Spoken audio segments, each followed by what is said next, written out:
Bonjour tout le monde, ou plutôt bonsoir tout le monde, car il est presque 22 h, nous sommes vendredi soir et je vous enregistre une nouvelle vidéo sur le développement sur Mega Drive.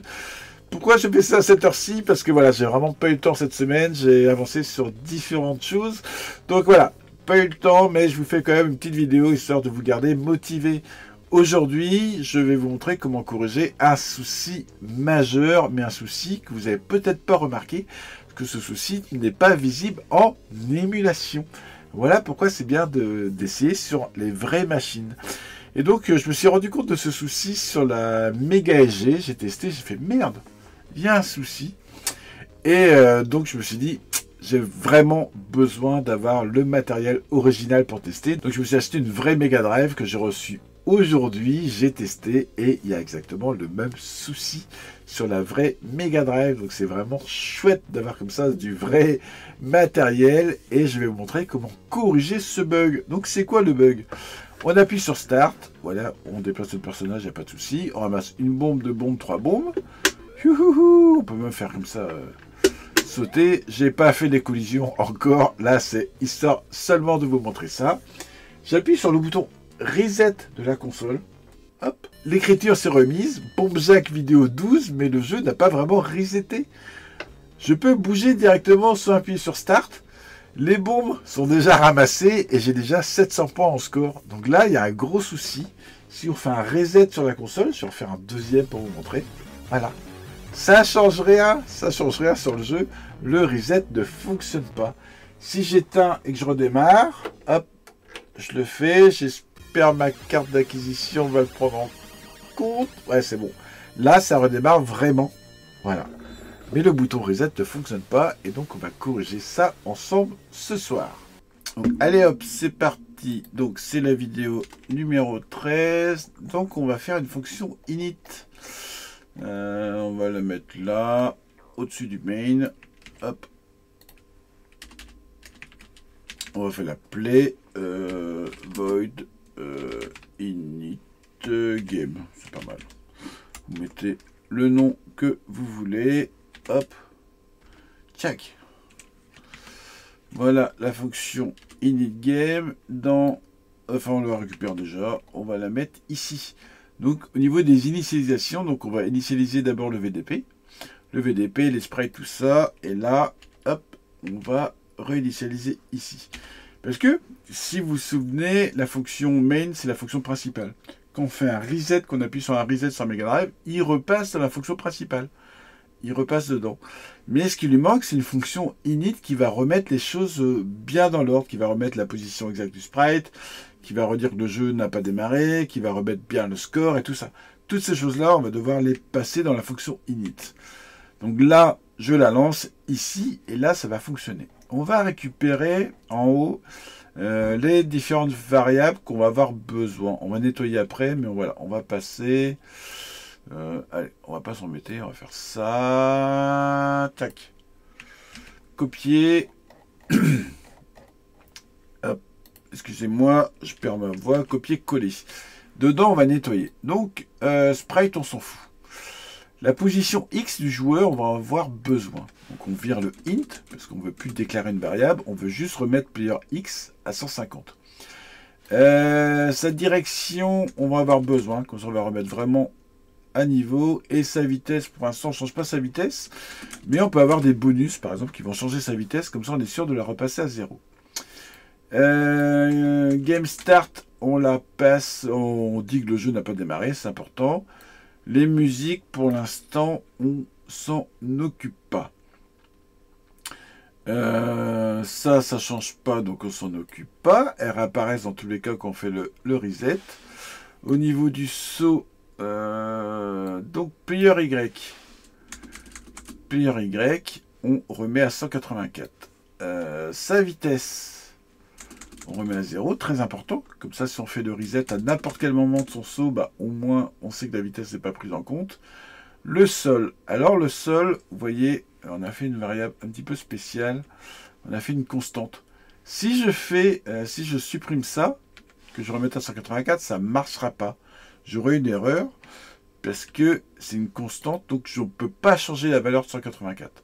Donc soit là-haut, je vire constante, je la déclare seulement en int, et dans ce cas-là, je pourrais changer sa valeur là. Mais on s'en fout, la hauteur sera toujours à 184, donc on la vire. La gravité, on va la remettre à 0,08 parce que il y a un bonus qui peut changer cela. Et là, on redit que le joueur ne saute pas. Les animations, on s'en fout, on n'a pas besoin de les réinitialiser. Le score, donc on remet le score à 0, c'est important. On remet les labels score, parce que je sais pas s'il change sur le site one, je sais pas. On remet les labels à 0, mais surtout, pour être vraiment tranquille, on va repasser ici. On a une fonction qui s'appelle update score, hop, display. On va la repasser là. Comme ça, le score est remis à 0 et on repasse dedans. On n'a pas besoin de retaper ça si vous voulez. On repasse dedans, clac, comme ça, il remet vraiment le score à 0. On fait CTRL S. On compile. Normalement, on ne devrait pas avoir d'erreur. Voilà. On est sur l'illuminateur, on ne va pas pouvoir s'en rendre compte.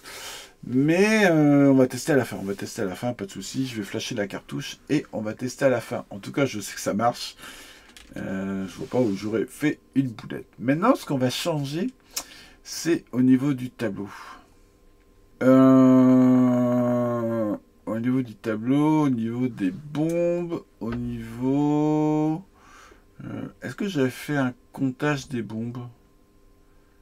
Ah non, je n'ai pas fait un comptage des bombes. Parce qu'on aurait pu faire un comptage des bombes que chaque fois qu'il affiche une bombe, il rajoute plus 1 par exemple à une variable. Et quand la variable nombre de bombes par exemple est à 0, on sait qu'il n'y a plus de bombes et qu'on a fini le jeu. Mais on l'a pas encore fait ça. Je croyais qu'on l'avait fait, mais non. Ok. Bon, bah encore plus simple. On va juste faire un deuxième tableau. On va l'appeler level. Et lui, normalement, il faudrait qu'on mette tout à 0. Il n'y a pas une ligne de 0 aussi. Là, il y a une ligne de 0. Putain. Donc on va faire 1, 2, 3, 4, 5, 6, 7, 8, 9, 10, 11.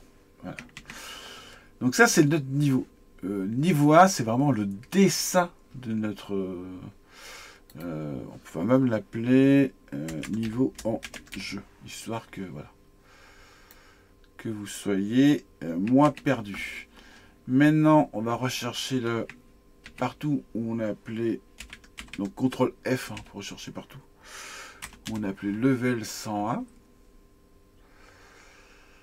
Donc ici, si on a appelé level 101, on va le changer en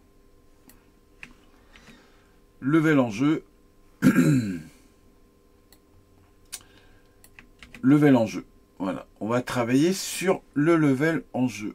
Donc, level en jeu, level en jeu, level en jeu,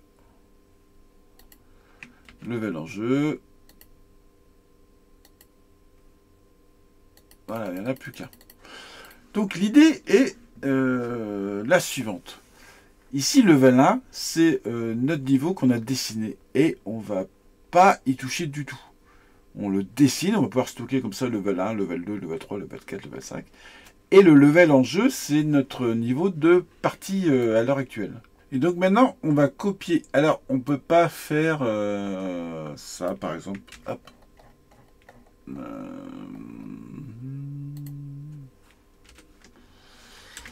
On peut pas faire ça. Comme ça fonctionne pas. Ça fonctionne pas si vous voulez faire... Par exemple, level en jeu. Level en jeu, 11, ça marche pas. On peut pas copier comme ça d'un tableau à un autre. Ça ne fonctionne pas. On aurait une solution, faire une boucle, une double boucle for comme on a fait précédemment. Lire chaque valeur et compléter comme ça chaque valeur. On peut le faire. Mais il y a quelque chose de beaucoup plus simple. Beaucoup plus simple et moins gourmand. On va faire une copie mémoire du tableau et on va le basculer dans l'autre. Donc on va utiliser la fonction même copie. Même CPY. On va vouloir remplir level en jeu. Voilà, c'est ça, c'est lui qui nous intéresse, level en jeu. Donc on va le remplir avec level 0,1 et il faut lui dire que bien sûr la taille est exactement la même que level 0,1. Ça marche pas, je crois que si la taille est différente. Je sais pas s'il y a un moyen de biduer ça, mais en tout cas, voilà. C'est mieux de copier la même taille. Donc level 0,1. Voilà. Donc on remplit le level en jeu avec level 0,1, la même taille de level 0,1. Et là, si je fais CTRL P, compile, ça apparaît. Voilà. Hop. Où c'est que je suis parti? Voilà. Hop. Ça apparaît. Bon, on va tester sur une vraie Mega Drive. Allez, hop, on va flasher la cartouche. Donc, c'est pas le 12, c'est celle-là. Hop.